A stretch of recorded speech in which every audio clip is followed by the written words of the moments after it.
Fala galera, bem-vindos a mais um vídeo aí da nossa jornada de Deep Learning.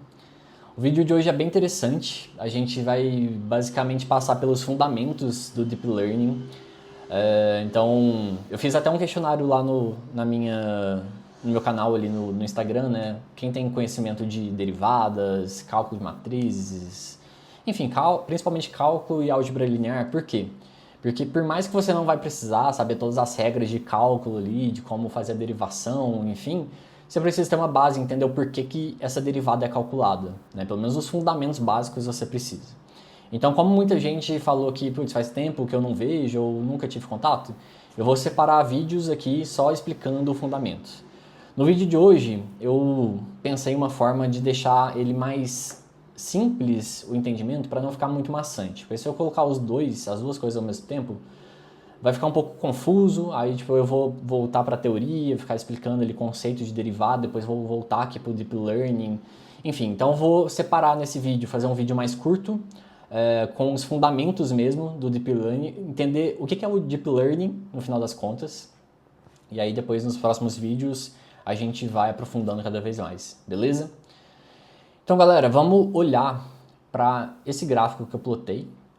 Mais uma vez eu estou usando aqui o Colab, tá, da Google, para plotar, para colocar as minhas funções aqui em Python, né, do meu Jupyter Notebook. O código não nos interessa, como eu falei, daqui a pouco eu passo por ele. O que interessa nesse primeiro vídeo é esse gráfico aqui. A gente precisa entender o porquê que a gente plota esse gráfico e qual que é o objetivo das derivadas e qual que é o objetivo principalmente desse carinha aqui, ó. Eu estou printando o Tensor Base porque no PyTorch tudo no final das contas ele é um tensor. Imagina que tensor ele é um array. É um array aqui no meu caso unidimensional, mas ele poderia ser um array bidimensional, tridimensional, multidimensional, tá? Por isso que a gente está usando esse cara aqui. O GradFN, por enquanto, fiquem com isso na cabeça. Depois quando a gente explicar primeiro o que é uma derivada, por que a gente usa cálculos de derivadas aqui no treinamento, né, na criação do nosso modelo, aí sim eu explico para vocês o que é esse GradFN. Mas bora lá. O nosso objetivo aqui, então, galera, é entender o porquê que a gente tem essa função esquisita no meio de um gráfico cheio de bolinha vermelha. Eu dei alguns exemplos até hoje sobre modelos ali que a gente consegue criar um jogo da velha, por exemplo. Modelos ali, meu último vídeo no Instagram, né, onde eu, dado as minhas características, eu falo se eu vou sobreviver ou não ao Titanic ali. Então imagina que tudo que a gente vai treinar, né, todo modelo preditivo que a gente vai criar, ele tem que ter uma base, concorda comigo? Ele tem que ser treinado em cima de uma base pré-existente. Então imagina que esses pontinhos vermelhos aqui são bases, são usuários, por exemplo. Vamos pegar aqui no caso f de x aqui, vamos supor que é a idade, e f de y aqui, e o eixo f de x aqui, que é o eixo y, né, vai ser a idade, e o eixo x aqui, no caso, ele vai ser, por exemplo, massa muscular, né? Um exemplo qualquer aqui.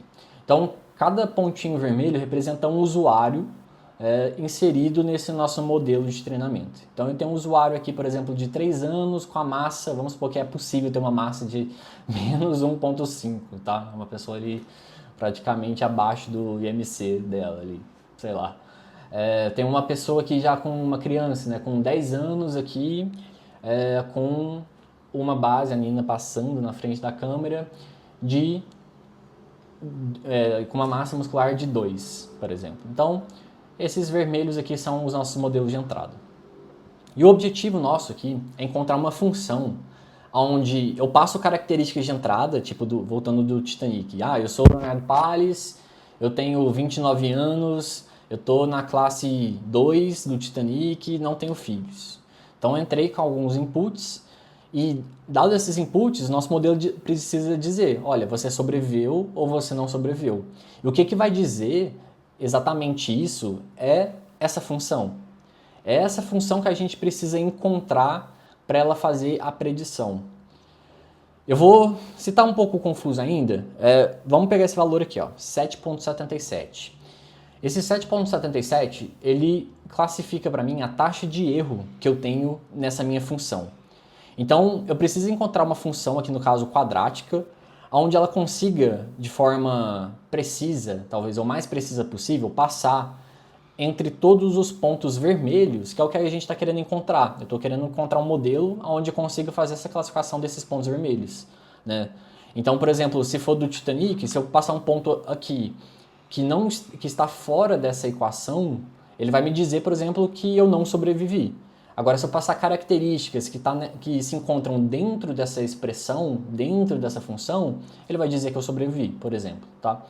É claro que eu só quero fazer um adendo aqui, porque o caso do Titanic, ali a gente tem múltiplas variáveis, né? Então, como eu falei, a gente tem a variável da idade, se eu tenho filhos ou não, dependentes, classe social, preço da passagem, enfim. Imagina que aqui seria um gráfico multidimensional, eu não teria nem como representar isso, né?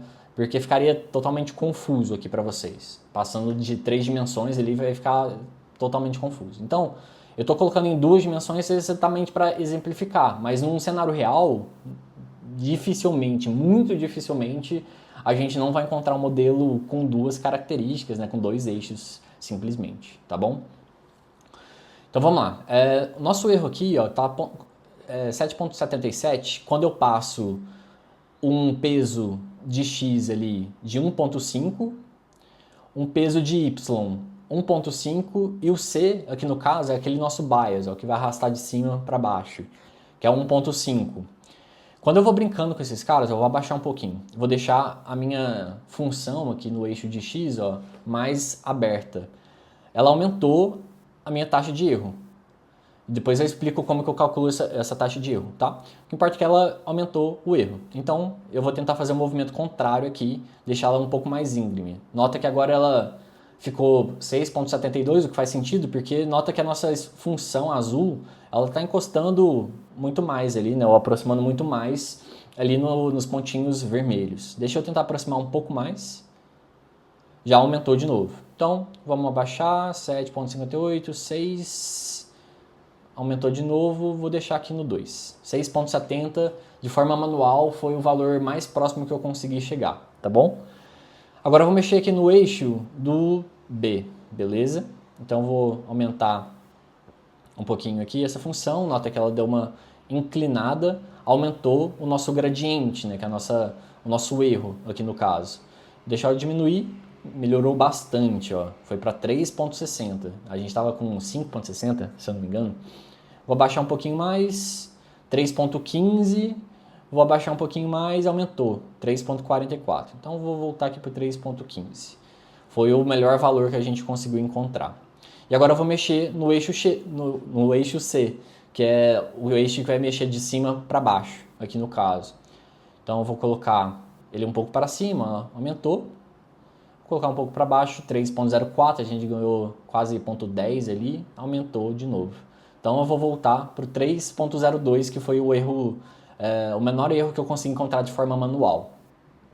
Então basicamente, pessoal, falando de uma forma bem grosseira, no final das contas é isso que o nosso treinamento do nosso modelo de Deep Learning vai fazer. Por quê? Porque fazer manualmente aqui com 2 classes é muito simples. Agora imagina quando a gente tem multidimensões, com múltiplos exemplos. Isso é inviável fazer manualmente, né? A gente vai gastar 1 zilhão de anos só para a gente fazer um modelo que diz para a gente se a gente sobreviveu ou não no acidente do Titanic, né? Então, tudo isso que a gente viu até o momento, quando a gente fala ali de learning rating, de cálculo de erro, de XY, dos pesos, né? Lembra que a gente estava falando até dos perceptrons, onde eu tenho os inputs que são calculados com os pesos. Tudo isso é para a gente encontrar essa equação aqui, no caso. Então imagina que eu criei uma equação aqui, por exemplo, ó, 2x², porque a nossa função é quadrática, 2x² mais, aqui no caso, deixa eu aumentar um pouquinho aqui, menos 0,10x mais 1,2 é a nossa função f de x. Então, significa quando eu passar input de x, y aqui no meu cenário, né? Então vamos supor que eu vou passar as coordenadas de 8 e menos 5, que é exatamente esse ponto aqui. O 8.5 provavelmente ele vai me dar um erro fora da minha expressão, né? Porque a nossa expressão ele está mapeado para essa linha azul aqui.